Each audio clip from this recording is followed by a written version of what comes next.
E diciamo di no, dopo la sconfitta della prima partita non mi aspettavo una reazione così.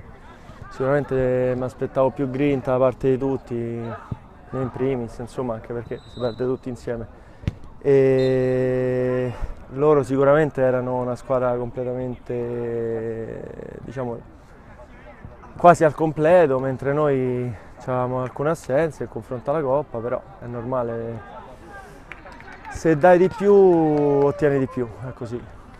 Beh, il Cotton in crisi è comunque una grande squadra, vince tutto da anni e quindi noi ancora più umili dobbiamo andare a casa loro, fare la prestazione e prenderci quello che verrà.